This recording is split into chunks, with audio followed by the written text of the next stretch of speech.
In the autumn of 2008, the entire financial world was on fire.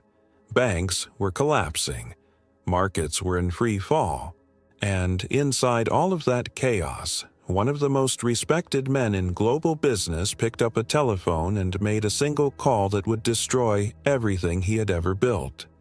His name was Rajat Gupta. And to understand how staggering his fall really was, you first have to understand how impossibly high he had climbed. Gupta was born in Kolkata, India. By the time he was a teenager, both of his parents had died, and he was left an orphan. No money, no connections, no safety net of any kind. And from that beginning, through nothing but relentless work and a brilliant mind, he rose to become the head of McKinsey, the most powerful consulting firm on the planet.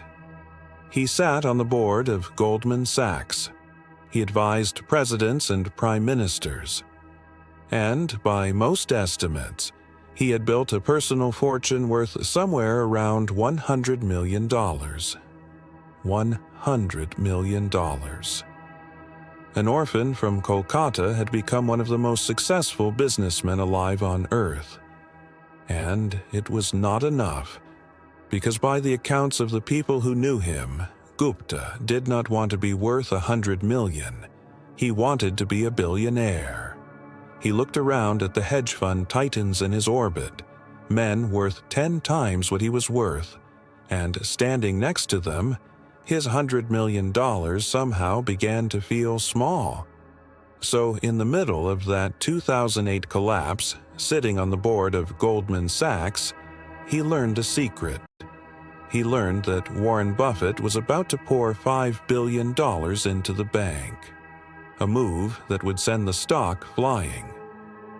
And before the rest of the world knew anything at all, Gupta picked up the phone.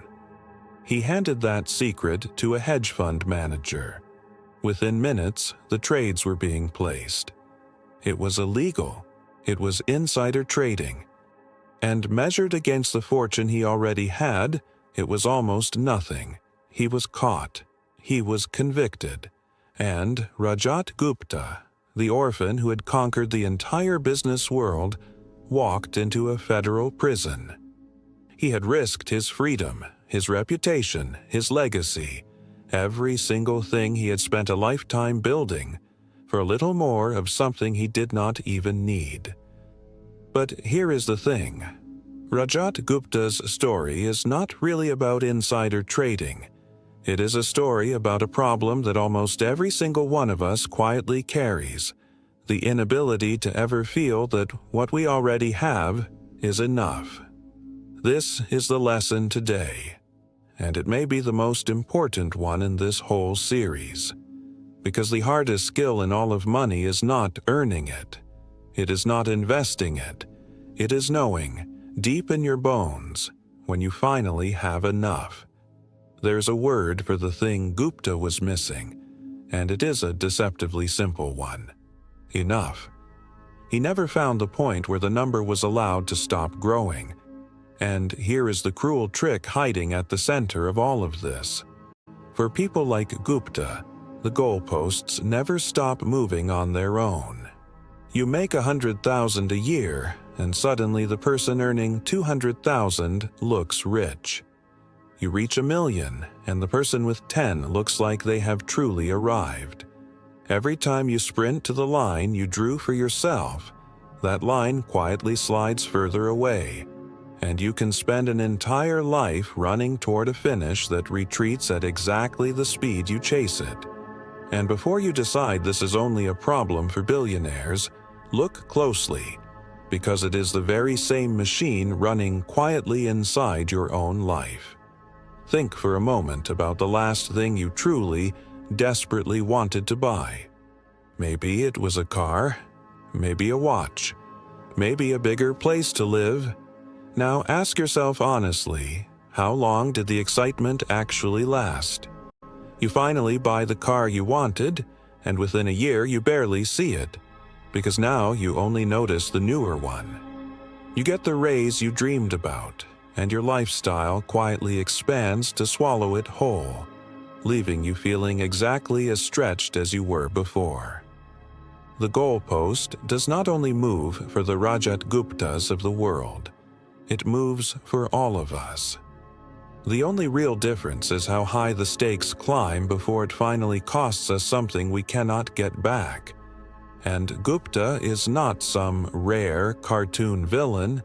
This very same force has destroyed some of the smartest and richest people who have ever lived.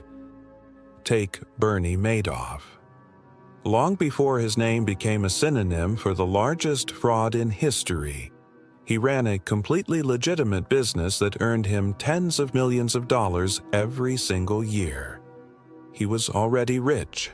He was already respected. He had already, by any sane measure, won. And still, it was not enough. So he built a lie so enormous that it swallowed him, his family, and the savings of thousands of innocent people. A man who quite literally had everything, still reaching for more. So why does this keep happening over and over to people who are obviously intelligent? Because we do not actually measure wealth in absolute terms. We measure it by comparison. And modern life is a machine engineered almost perfectly to manufacture two things at the very same time: wealth and envy. You can be genuinely thrilled with your home, right up until you stand inside your friend's bigger one. You can love your salary, right up until you learn what the person at the next desk takes home, and that ceiling sits so impossibly high that virtually no one alive will ever reach it. There is always someone richer, always a bigger number, one step beyond yours, which means comparison is a war you can never win. And the only way to win a war you cannot win is to walk off the battlefield entirely. The novelist Kurt Vonnegut once told a story about his friend, the writer Joseph Heller. The two of them were at an extravagant party, thrown by a billionaire hedge fund manager out on an island for the ultra-wealthy. Vonnegut leaned over and remarked that their host had made more money in a single day than Heller had ever earned from his famous novel in its entire lifetime. And Heller looked back at him, perfectly calm, and said, "Yes, but I have something he will never have. I have enough. Enough." That word is not weakness. It is not surrender. It is not settling for too little. It is one of the most powerful financial positions a human being can ever hold. Because the person who truly knows they have enough owns something that no amount of money can buy. They have an off switch. They can stop. They are free. And here is where this stops being merely sad and becomes genuinely dangerous. In the late 1990s, a fund called Long-Term Capital Management was run by some of the most brilliant minds in the history of finance, including two winners of the Nobel Prize. These men were already wealthy. They were already legends in their field, and they took on enormous, reckless risk to squeeze out returns they did not remotely need. Until the whole fund detonated. It very nearly dragged the entire global financial system down into the crater with it. They risked what they had and needed for what they did not have and did not need. And that single sentence is the entire game. There's never a good reason to risk what you have and need for what you do not have and do not need. And some things should never be placed on the table at any price at all. Your reputation, your freedom, your family, the people who love you, your own peace of mind. No quantity of additional money is ever worth gambling those away. Gupta bet his freedom, and he lost it. Madoff bet his family, and he lost them. So, the smartest, quietest move you will ever make is to decide, long in advance, that certain things in your life are simply not for sale. So, what do you actually do with all of this? You do the single hardest thing in personal finance. You define your enough before the world rushes in to define it for you. You decide what your life genuinely needs in order to feel full. The real number, not the comparison number, not the number that would impress strangers who are not thinking about you anyway. And then you build the discipline to let the goalpost finally stand still. You allow yourself to arrive. You let yourself feel satisfied while you are still alive to enjoy it, instead of chasing a horizon that was always going to keep running away from you. Because the goal was never to have the most. Gupta had nearly the most, and it ruined him completely. The goal is to have enough, and to actually know, in the quiet of your own mind, that you have it. So remember this long after the video ends. A person with $1 billion and no finish line is poorer than a person with a single million and the ability to stop.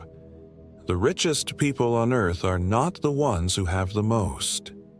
They are the ones who can look at everything they have and honestly say, "This is enough."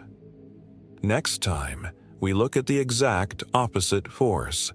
The quiet, almost magical engine that builds real, lasting fortunes, not by chasing more and more and more, but through something that feels almost too simple to be powerful. Patience. The most underestimated idea in all of finance. Compounding. Stay on the blueprint. See you in the next step.